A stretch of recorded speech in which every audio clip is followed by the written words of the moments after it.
I'm a creative trainer. Every movement is connected through my whole body. The variance of what's going to happen makes me have an intention of releasing to a state of creativity. I'm looking for stuff that I haven't trained. I'm looking for every space around me and how am I going to fill it? You have a lot of famous videos, but when you're in the marketplace, I think are some of the more famous ones. What do you see when you walk in the supermarket? It's definitely scary, really horrible, disgusting stuff, because processed rubbish food costs you your life, your mind and your body is the most important thing. If you're doing stuff to compromise that, you're not doing yourself a favour. You were living your life, minding your business, and then something unexpected happened. You broke up with your missus, and that was something that really hit you hard. Yeah, it's definitely a deep thing, because the last memory I ever get was my daughter at the top of the stairs sort of saying, don't leave. I could level out with nearly anybody. I was the man, you know what I mean? So when your partner turns around and says, I don't want this no more, it blows your mind, So I took that pain and used it as motivation to take myself into a life that I would enjoy. Matthew, there's so many young men that are super confused and don't know what the hell is going on with their lives, their feelings, with the world.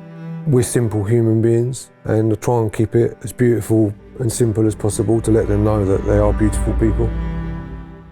And it's just like, that's the simplest message you can get across. And then just noticing that if you're in a wave and you feel beautiful, so you have to teach your mind how to talk to you. You can't get away from being beautiful, being the best version of yourself.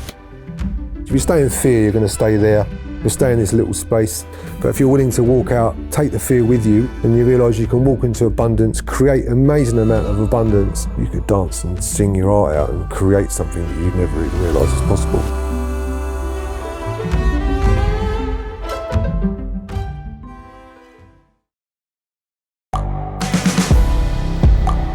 The world is changing.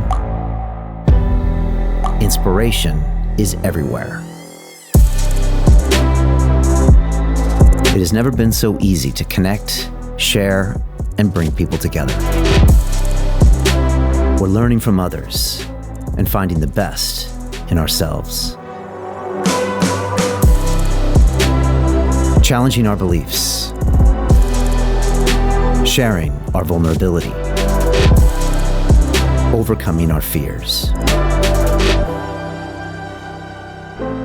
Transforming ourselves so we can transform the world. How far can we go? This is London Real. I am Brian Rose. My guest today is...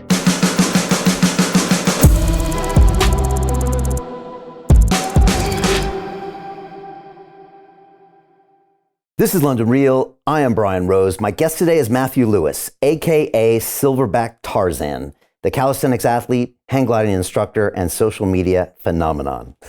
You are known for your impressive feats of strength for a man over 50, as well as your nutrition advice, spiritual insights, and impromptu dance sessions. Your followers include heavyweight boxer Anthony Joshua and neuroscientist Dr. Andrew Huberman. Your goal is to spread awareness about the benefits of living a clean life while helping people embrace nature and seek out spirituality as a way to create connections with the planet and each other.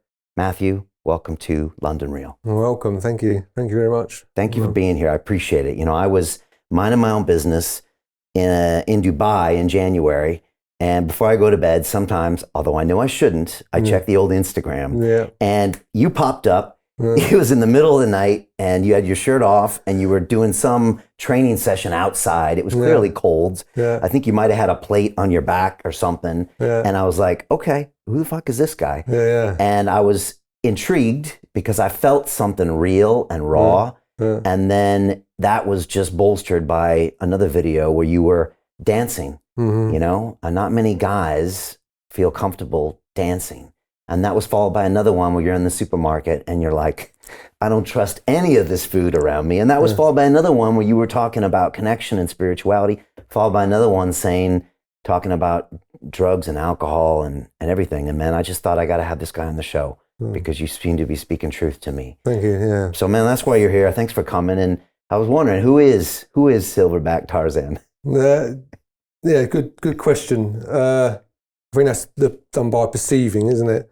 I just enjoy playing in nature, if you like. I like playing and creating.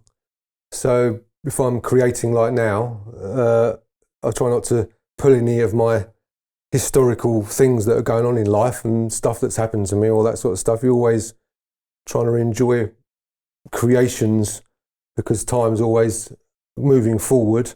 And me and you are sitting here right now, and there's I can't repeat what I've just done. I can't repeat these moves. And I'd like to fill my 60 years up, or how many years I live, to create a time of being able to share, not be selfish, create a body, help my body be the most efficient, that's going to give me the best reward from energy to output, and learning to have the vocabulary of filling my hours up of the day with the most beneficial things I can think of. So I'm not interested in digging anyone about anything, making horrible moves on people. I'm not interested in talking bad stuff because I know that we're in the middle of a creation. So what am I going to say, and what I'm not going to waste a word of rubbishness, if you like, a word of negativity. I'm not saying negativity is not out there, because tree can fall down, this could fall down on my head and stuff can happen, and I can sit here and swear because something's happened. But in life, things happen, you move on, and how can you create a world, an environment, and a place where you can make the most of who you are, so when you look back in life, you don't regret the things that you've done. You haven't wasted minutes of your life chatting about stuff and other people in negative manners. And I put a lot of effort into thinking about my life and how to create my own skills all the time. How can I create and evolve into my mind thinking correctly? Because it's the biggest dopamine hit in the world, is to have a real environment and gaining that as my realism of my life. And hence sitting here today, or thank you to all my beautiful people that have given me such an opportunity. And just to keep it as simple, because the food means everything. To share the news of food, or share the reality of eating the real foods and the right foods, creates a very beautiful neurological peace in your body, because it's not under stress. It calms your nervous system. And yeah, I'm into being energetic and trying to do my best not to be the worst part of myself, if you like, to stay away from a lot of things that humans are. They're certainly dangerous. We're definitely dangerous things, and in our past, through years, genetics and stuff, we've had to do stuff to survive, and that's why we're here today. So genetically, we've got a half of madness, a half of evil. We've got half of all these things, and we're having an opportunity to live in this society now where we've got a beautiful opportunities to create. We've got so much analytics to say smoking's bad, this is bad.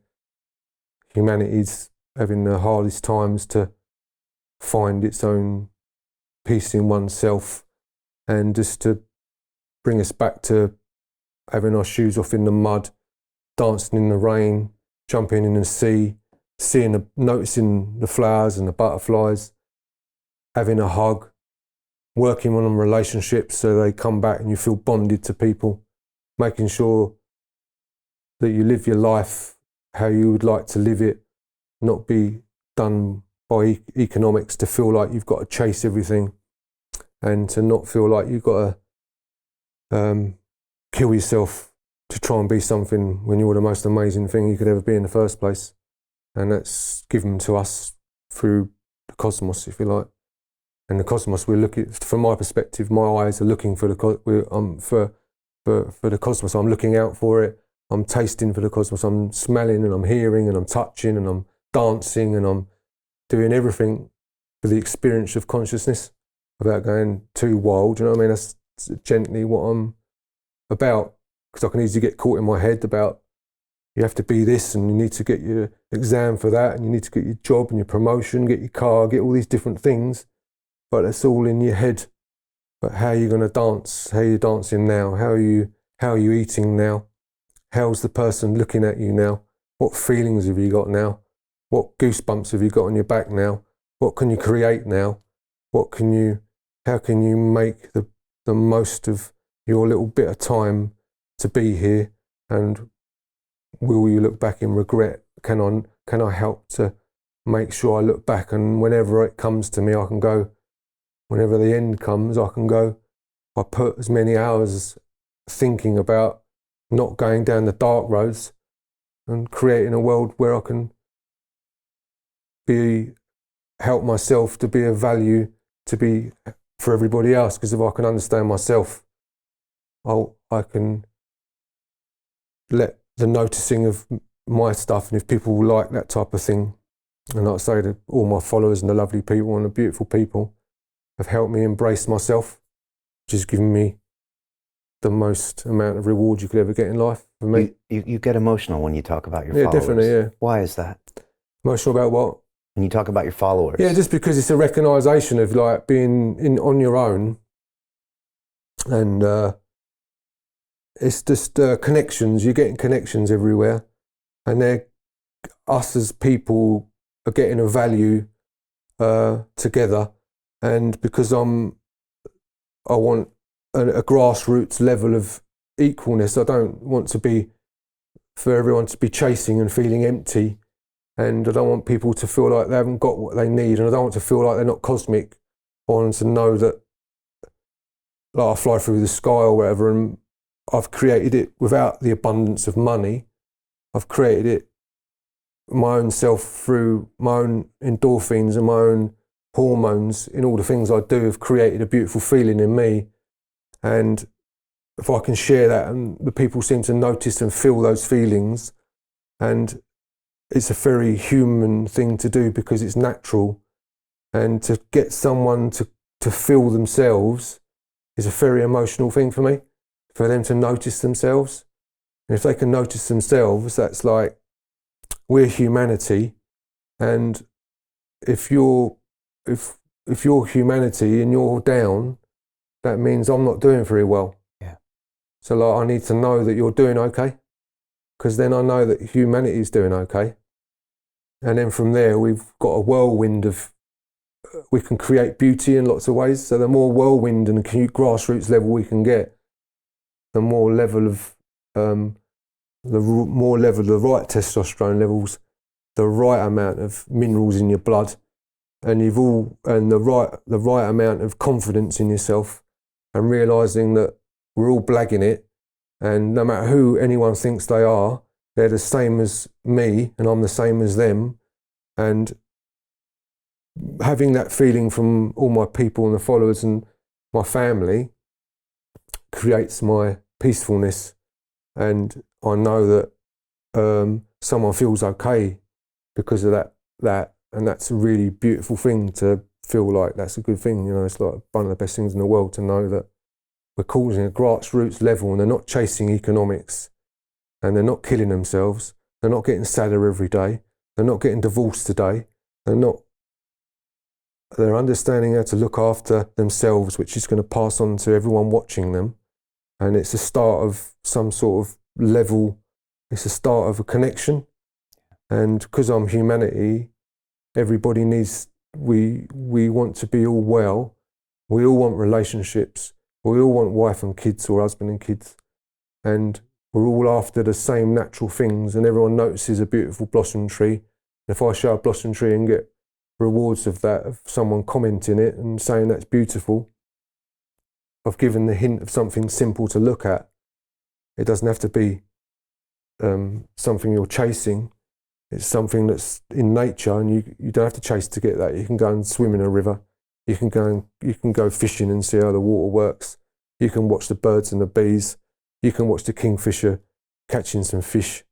You can go for a walk in the wind. You can stand on the top of beachy head and dance in the thunderstorms. You can do lots of beautiful things that don't cost you pennies. You're not going to get nothing out of a car You get the rush. You go 100, I've been 100, couple of 100 mile an hour in a car, 180 odd mile an hour. It's a rush. I don't give a shit about the car. Don't care. I like the rush. Get me on a motorbike, get me on my bike and I zoom down a hill. It's a rush. If I go flying in my glider and I zoom around, there's characteristics of my own character and I'm flying around, I'm playing with birds and I'm playing with volcanoes, and I'm playing, in Lanzarote and places you play on volcanoes. I've flown with hundreds of vultures and thousands of flights and done such beautiful things, but it's not got any, it's not, I haven't chased to do that. I've created it out of my skills in my life to think like that. So I want other people to, I feel the zest to create a situation where people feel at home in themselves, because that way we can help the planet at the same time. You said, I am humanity. Not I am human. You said, I am humanity. Yeah. Are we all connected? Are we all one? Definitely. From my perspective, yeah, definitely. Because if I know that if there's wars going on, for instance, and they're killing people, that hurts. That inside, I know that's not the right thing. That's not needed. And the thing about it, it's such a small world. Years ago, you get on a plane and you fly somewhere, and you'd think that's a long way. But now you know that's not far. So like Palestine, places like that are tiny little countries. It's like going to Brighton. They're bombing Brighton. It's a tiny place, and people need to realise it's tiny. And we're letting this happen, and they're literally only over there. You can literally drive to Palestine within a few days. It's just over there. And we are totally, there's a small minority that feel the power to go and take over the economics and hurt lots of things. And it's a tiny world. The abundance of the world is tiny. You only got to ask for something and that it will rock up because the world's tiny. So you ask for a dream, it'll be there because it's tiny. Not years ago when I was a kid, I didn't really realise it was tiny. But then I start to get older and older and ask for stuff and it turns up. And the abundance is all out there and it's just there. If you've got the confidence to know it's tiny, you will look at it and you will go and find it. That's the same with me and humanity. You're only there. You're all there. These the fellas over there. We're all here. And that, when I've drove to Morocco in my van, it took me a couple of days. And I'm in the Sahara Desert. I just drove there. It's tiny. I've just gone through all the way through Morocco with all these people, saying hi and things like that. And it's tiny. So when I think about these minorities of making it look like on the news and all these things going on, it's only over there. And it's a small group of people who are trying to control those trade lines and do all these different things. But that's not humanity. That's ego of the head of economics to make sure you've got trade runs of oils and all these different things to keep the power of their own monetized situations. This is not my life. This has nothing to do with my life. I don't want any of that stuff. And why should we have all these people everywhere in my humanity when I know that we're all dancing away, and over there they're suffering. And it's Brighton. It's like, it's just over there. Right. So you feel that. I feel that, yeah. And you feel like it's your remit to make sure you uplift everybody. And you feel that lately through your social. Very much so, I'm guessing. It's much more internal. What I've noticed is like a mirror. If I can go internally to myself and understand myself, everyone can see the simplicity.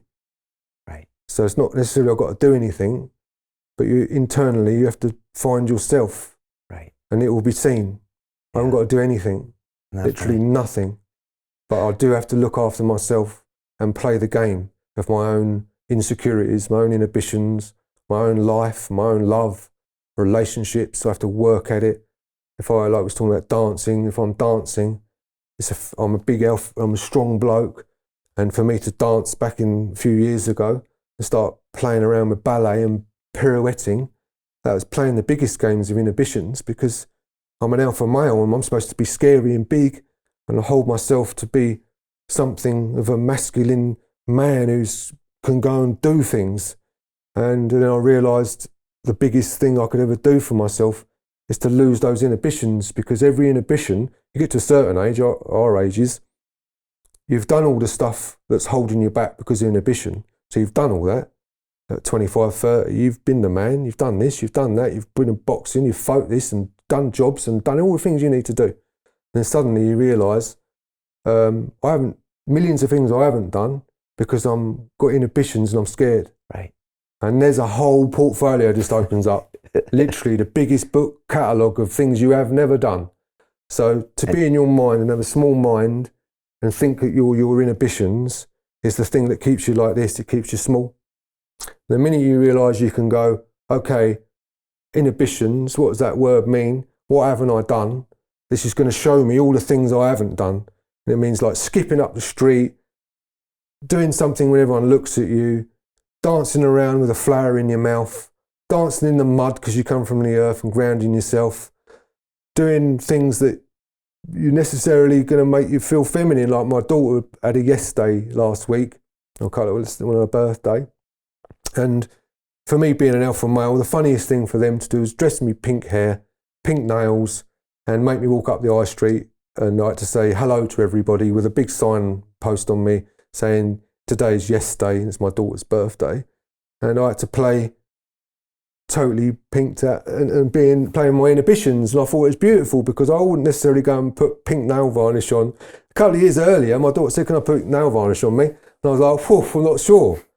And then this year, I'm like, yeah, do whatever you need to do, it's good. So like to be open up to all your inhibitions will crack your ego out to stop you being such a tiny person, right, to make you grow and envelope yourself in the abundance of the world because you're the only person that's making yourself small. Right. And then when you grow, you can be of better service to others. Yeah, and they'll see themselves in you, or they'll see beauty in you. They will see that and they'll recognise we're human. We're humanity. You will feel. Yeah. You will feel it. I haven't got to say a word. We will feel that. Yeah. It's a beautiful thing. You can't help but have a hug. Everyone wants a hug. Yeah. Everyone wants their family. Everyone wants a kids and family. Not everyone, but like most 99% of people, that's what they want in life. They grow up to aspire to have children and families. So that means that you're going to have to. The most beautiful thing I ever done once was when I had my baby and I walked into a gym and my baby was tiny, and the biggest ego of walking in gyms is because they're walking in there, gym people like got all their testosterone, all their steroids and stuff, and they're alpha mailing out and they're looking in the mirrors and stuff. And then if I walk in on my own, they're equal that because they can feel the men thing. And then suddenly you walk in there with a baby, they go, when they come down to sensitivity, they look at a baby and go, wow, I can't be scary and ugly when there's a baby there. You can't do that. If there's a baby there, it's showing you, look, this is us. You're as beautiful as this. So how big your ego is, you can't impress amongst the beauty of this. And it makes people go like that. And then suddenly a big alpha male will be going, oh, that's cool, that's beautiful, that baby's absolutely tiny, that's such a beautiful thing. Congratulations. So it brings people down to where you are. Nature, relationships, babies will bring you down to the level you're supposed to be at. Yeah. And that's not your egoic level, that's not your level, your cars or your big jobs. That's bringing you down to all of us are the same humanity. You've got beautiful little things inside you, beautiful insecurities, beautiful stuff, loads of love, and what you want is a hug. You want a hug, otherwise you'll be on the alcohol, you're going to soothe, you're going to take drugs because you're after a hug, because you're spiritually intertwined with the universe or the cosmos. And then because you're not getting that, you're going to smoke some shit, you're going to drink some stuff because you're having a void and you're filling your void up. Hence why you get into exercise like you do now, like I do, because that's a physical, filling my physical void. And then I look at that, what I've done, and I can see the visual of what I've done. So that's not a false void. That's me filling my voids up because it's a physical stuff I've done. I can look how I've accomplished and how I've gained. If you do drugs and alcohol and things like that, you'll have an empty void. You'll get the rush. You'll get all the things you need for a momentary period. You'll come back off of that stuff and boom, it's empty. And you're sitting in blindness and you're sitting in emptiness. You're sitting in a whale of emotional state and you don't know how to deal with that because you've taken on board a place where you haven't fulfilled something physical, what you're supposed to do. And now you've got holes in your life because you keep giving yourself false soothing. So like, yeah. And all you needed was a hug. All you needed was a hug. So I drank every day for 30 years and I had overdoses from drugs and I almost killed myself. And I'm now sober 6 years. Best thing I've ever done. Jesus Christ. But all I needed was a hug, right? That is all I needed, Matthew. That's all I fucking needed. Yeah, man, that's all you need. But I didn't know where to get it. I think I wouldn't let people give me a hug too. Exactly. Yeah, because you're alpha male. You ain't going up to no one and getting a hug, are you? That's what I needed. I needed connection. I needed a hug. And since I couldn't get it, I drank. And every drink I had, I postponed that hug by not only just a day, but probably by another month, because I wasn't in the moment. I wasn't feeling the pain. The pain's giving you the pain is telling you where to go, isn't it? Totally, yeah. It's the motivation of it, isn't it? That's the other message maybe we give people these days, is that pain is bad, but pain is a signpost. Totally. Stop doing this, go do this. Yeah, definitely. It's your biggest motivation. Your pain is your motivation out of where you are to really hit where you are. The thing is with all these things as well, they're not easy. To be real to yourself is a very courageous thing to do, because you're choosing to be responsible. And your responsibility is not an easy thing, because that means that you have got to talk and not be all the things you want to be. So if you're in a relationship and you want a hug, you're going to have to be selfless to give that person your selflessness, because you'll want them to be with you. So that means that you're going to have to let go of all the things that you felt were, you have to rebirth yourself into letting all your big person ego go of yourself to be selfless, to encourage a relationship. That takes a lot of energy. It takes a lot of place to start. You haven't got no skills when you do that, so you think you're stupid or rubbish at it, and it takes a lot of faith to know that you're going to have the confidence, or you're going to be rewarded by letting yourself be selfless and having faith in the reward of being with a person. And that takes so much courage from being a young man, you know what I mean? Relationships. Well, all these things are complicated, aren't they? Yeah, definitely, yeah. And it all is about the ego at the end of the day. And it's a way of understanding yourselves. And a relationship will push different buttons than other things in the world, right? Yeah, in relationship to yourself, obviously, yeah. Yeah, and it'll force you to try to come to that relationship with the right energy if you want to get the right energy back. You mentioned dancing. I want to talk about dancing, because it was probably the second thing I noticed about you was, here is this guy dancing. Free, dancing, doesn't care, is even talking about what you're doing. You're like, I'm loosening things up. You got your crazy vinyl collection in your room. And I started dancing about 6 years ago. I started breakdancing. Yeah. And it because I was brilliant, man. Yeah, it was amazing. I was with Ido Portal, and he got me moving and kind of improvising and doing the animal movements. And one day I was on the ground doing a lizard walk, and Ido used to say, if you haven't been thrown out of your gym, you're doing something wrong. Yeah, definitely. So I was doing a lizard walk behind the treadmills one day, and I was down on the ground. I was like, this feels like breakdancing. So I started breakdancing, but it was hard for me to dance, because as men, I don't know if we're taught that it's not masculine to dance. And so when you first start doing it, you're just so subconscious. I remember in school and the dances when I was 12 years old, I couldn't dance. No. I couldn't dance with the girls, and it was such a block. But now that I've gotten to the point, like, I love it. And I realized it was probably the first way we ever communicated with each other. With our body. Spiritual, man. With our body. Dancing with fire and playing. And it was a great way to express yourself. And it's a beautiful thing. But I would say 99% of men can't do that. No, it's definitely a vulnerable situation to open yourself. Was it hard for you to do? Because it looks like it was always easy for you, Matthew. Well, when I was 16, I got offered a job as a bouncer, and because I was into training from 14, so I ended up being quite a big lad. And because I was at the college, this roaming sort of disco party for the college students, so I got invited to be the bouncer at Rome. And because I was a younger age, it's probably easier to be a bouncer and help people not to get too annoyed. And but I got the sack for being the first dancing bouncer.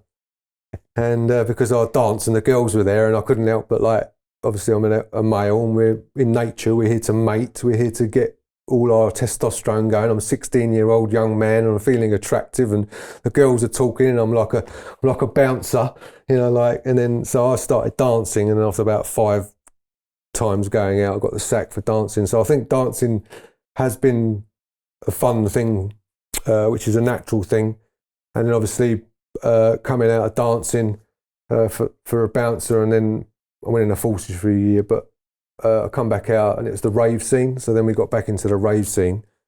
And then I spent 7 years dancing just to every legal rave, every party, every what they called, I can't remember what they're called, but like just roundhouses or derelict places where there's no law at all, and dancing all night long for 24 hours. And I was free enough to dance 24 hours and be the last on the dance floor, and going home with a group of people. And then you often go to after parties, so then you go like finish there, and then what are you doing? And we end up around some decks, around another record, down someone's cellar or around my cellar, or because I had cellar, I've always had 1210s and decks, so I was always doing that type of stuff. And we'd end up all raving and partying till Sunday night, and then we'd all carry on with our week. So dancing's definitely, I was brought up with a lot of the lads from Essex and from the rave scene, all the Prodigy boys, and so being invited with my mate Jamie and that, because we used to do a lot of DJing, so we was always out and about, and I used to get in all the places where the Prodigy were playing, and we'd be in the guest rooms upstairs. So then we'd always be trying to windmill and try and dance and do all these different things. So that's certainly an interesting era, and then that sort of all died down, and I got kids at 25 and started to carry on a bit of a normal life. Still always had my decks, all had the music, so I was always into reggae, into moving about, and then it was as the few years went past where it was sort of in the decks with everything was there. We've been a bit more quiet for 7-8 years, and I got divorced from my first wife, and then I ended up going to Australia, and then sort of life carried on over there and got into raw food and foods. But dancing's always been part of it, but the inhibitions bit is where dancing come in a lot more, because I started to do stuff where I felt that big alpha males were doing stuff and it was holding me back. Hence, I talked about it earlier, where I was being held back from all my inhibitions and these feelings.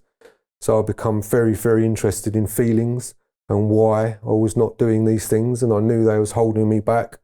So like you said, being fearful of how that felt in your blood and how it felt as a male to be prancing and dancing and moving around is a very, very vulnerable thing to do, because it's up for alpha males. They're fearful of that, so they will, to make them feel like they haven't got to do that, they're going to poke and they're going to hate, because everybody wants to really dance, whether it's in bed, whether it's moving around with feelings, or expressing even anger of dancing. I feel like it's a major, like you said, historically, dancing come back from the trees dance, if you like, wind dances, everything dances in life. And I think thousands of years ago, we had our heartbeats and we had our feet and we had fires, and the most interactions of, I'd look at you and we'd dance and smiles, and interaction would be like, we'd smile at each other and we'd infuse the situation. And I think nature and birds, and like birds have colourful stuff, and tribes have colourful things, and they put crazy stuff on their bodies, and birds grow the craziest colourful feathers to promote this connection of mating, or connection of life. Really, it's like it's a one thing, and when you get that, that's where we're coming from. Like, that one thing's always been there. I'll go on another story, but it's social media and having a box and making you stand there is making us come away from interaction. But I keep picturing a fire when it dances as well, and the little flickers of, and people round fires in the realm of time, and beats of hearts, and the beats of breathing, and the beats of sunrises and moons, and there's a full cycle and stepping stones of our life towards beats, music, noises, and music of all the creatures and animals. Back in the day, you would notice, if you was a nomad, you'd be travelling and you'd hear a bird in the tree, and you'd know that fruit's ready, and just everything's giving us cycles, and everything's giving us beats, and everything's breathing, and everything's alive, and you used to worship the sun. The sun was the most beautiful light, which makes you want to bow. There's movements we all do, and it's all a dance. It's all it's all not necessarily it's all a dance, and it's very, very, very gently intertwined into all our blood, and it's our eternal, it's our openness, it's our wideness, it's a way of escaping our own sense of, we can bring ourselves in to be small, but we can also widen ourselves to be open. And I think dancing opens us up to be able to express how we feel. We all dance differently. And it's a very, very connective, beautiful, beautiful thing to look in people's eyes, see smiles, feel the rush of a certain song, feel the sensitivity of a bit of music, and to look at someone else express how that music comes across to them. And I think we must have all cried with music. I don't think there's anybody on the planet who hasn't dropped a tear because of some song hit them. And music's an amazing thing. And especially if you're breaking up or things are happening in life, you always remember that tune. You was going up the road. I remember, when I first finished my wife, it's really sad for me. And there's certain songs on the radio or whatever, and I was driving along, heartfelt, deep in my heart about losing my stuff on my wife and kids, and moving away from what I thought was in my mind was the right place. And the songs and that I still remember, if I hear them now, it just goes, boom, have that. And I feel like music eternally in our genetics is, you hear music and it portrays a vibrance, a vibration, and it'll make you cry, it'll make you move, it'll make you swing, it'll make you do everything that you don't even know you're going to do. And it just comes up. You could have one tune, another tune, another tune. Each one of them will make you dance different. It reminds us that we're all connected. Yeah. And it's very subconscious. Very, very natural thing. Yeah. Yeah, and it just reminds us, even though you don't have to tell someone, it just shows us. Matter of fact, the rest of the world could be denying that we're all connected. They could be telling you we're all individuals, but when you hear the music, you know that we're all connected somehow. And I think that's what a lot of people feel. It comes from Wales. They all sing. There's birds sing. Cockroach, the rock grasshoppers all put a vibration out. They all get millions of vibration things together to cause a vibe. The wind to bang the chimes, it'll bang the trees, it'll bang the doors. You know what I mean? It's all. And if you start listening, you'll really hear it as well. Like if you think about the wind and suddenly you become aware, you'll feel the wind on your face. If you go and listen for music, you'll hear the songs, the morning songs of the birds. You hear when I go out flying, you hear the call of the eagle, and it goes like wah, wah, and it's flying and it's enjoying what it's doing. If you go and watch the crows and you're flying around, they all jump up to 700 feet or whatever. They all combine together and they all make wah wah wah wah, this joyful noise, and then they go and fly back down and go and carry on with their lives again. But there's always there's an expression with it. There's like if you get sad, you'll listen to a certain type of music. If you get happy and you're joyful, you'll tune into a certain type of music. But it's all created because you was on a vibe anyway. All those musics are hitting you because that was on a vibe when it was made. That was a music vibe. That was a vibration. That was like something, you get on the right vibe, authentic, real vibes, and you know that's real. Like if I give an authentic vibration, and we will cry, you know what I mean? Yeah. If I try and bring it out as a false vibration or try and impose, I'm going to impose something, that's me in my mind. That's not going to get the vibration. But if you pull something out of your heart and you send that out there, like you send that with your vibration, not expecting nothing, not wanting nothing, not needing nothing, but you give that, that's to me, that's total truth. That's total, that's what, I don't want to get in the way of that. Don't let me get in the way of myself. Do you know what I mean? You said earlier that you feel very emotional about your followers, but you also said that they then feed back to you and maybe push you to the next level. Can you talk about that? Yeah, I'd say that's the confidence of not being an imposter, because we all feel like imposters, and imposter is a used word, but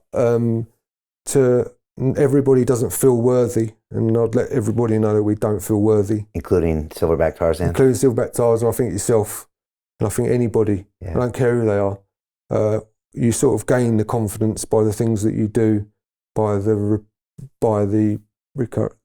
feed, by the connection of feed, and by doing the things what you do creates that confidence, and by having me being authentic, and not even saying I'm authentic, but like by me trying to work out myself and trying to be myself is coming back as a circle of not hippyish, but love. It's circling back as love. So I'm giving out my vulnerability, and they're noticing my vulnerability and helping me be okay with vulnerability. Is that one of your inhibitions, being vulnerable? Definitely, yeah. Vulnerable is a huge inhibition. That's like one of the biggest things in the world, to be vulnerable. That's like really, really, everybody's vulnerable, because, well, it's a long story, because we're in an economic world. So economics, and you'd normally be in a tribe and we'd be all together. We'd have me, you, and my granddad, and your granddad, and their auntie, and everybody's auntie, and my kids would go and play with their aunties all day, and we'd all just be a tribe. But now we're taught to be individuals, and individuality is not where we come from. That's not us at all. And it's making us all ill, because we're all chasing individuality towards something that's not even real. Your car, your house, everything else. You're being chased into singularity of a non-connectiveness. So when I'm being vulnerable and I'm getting connection, it overwhelms me. Yeah. It's an overwhelming feeling, because it's like, oh my God, do you know what I mean? I've got my auntie and my uncle, I've got my family, do you know what I mean? And it pushes you to do more and go deeper. It makes me feel the freedom of myself and don't let nothing get in the way. Just because it's all happening right now and you can't repeat it. And it's creation's going boom, boom, boom, boom. And I've created that connection, and I want to, by having the connection with everybody, the causing a vibration, and let's keep whooshing it up. Let's keep whooshing, let's keep it going, let's keep it going. Don't think, don't get involved in it. Don't trip it up. Don't try and play with it. Just can I be myself? And everything says what it's going to do. I'm not telling it what to do. I'm being shown by what I'm doing. So I'm observing the situation, and then I'm feeling that flow of myself, and then the purity of creation should not be taken over by my mind. Can I keep myself from not getting in the way of myself? And my support, those beautiful people help me realise myself. So then that way it holds the flow, if you like, of energy that's going through us and through the universe and here. And by flowing out, we can all help to feel this feeling. And when you get that feeling, you don't want hate, even though it's a part of the abundance. You're trying to create, and that means that you want a world where you can have the baby, and we can all stroke the baby without feeling insecure, without feeling our ego's going to be hit, without feeling like I need to be the man, I can't touch that. So just to create everybody to be in a state of flow in their lives will give them the most magical experience, to feel like they had a beautiful time on the planet Earth in this short amount of time that you're here, which is very, very tiny. So like time don't exist or nothing exists, you're making it all up.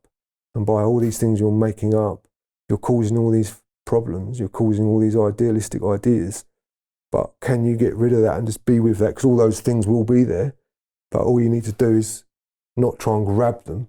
Can you stay with your own flow, so the abundance is there, and you're not putting your attention into that situation, but you're helping it be part of what the situation is, of the feeling that you're portraying, of what everyone gives of support. the support of that beautifulness. That's what we all want. Like if you support a flower or you support an animal and you give it the best nutrients, the most hugs, the best sort of like environment it can live, it will show its best fur or like feathers or whatever it is, or best petals. It will show no nutrient deficiencies. It will glow like a flower will glow. It will wave in the wind, the roots will be strong. All the birds and bees will come to it, and it's the most fertile thing it could ever be. To continue watching the rest of the episode for free, visit our website londonreal.tv or click the link in the description below.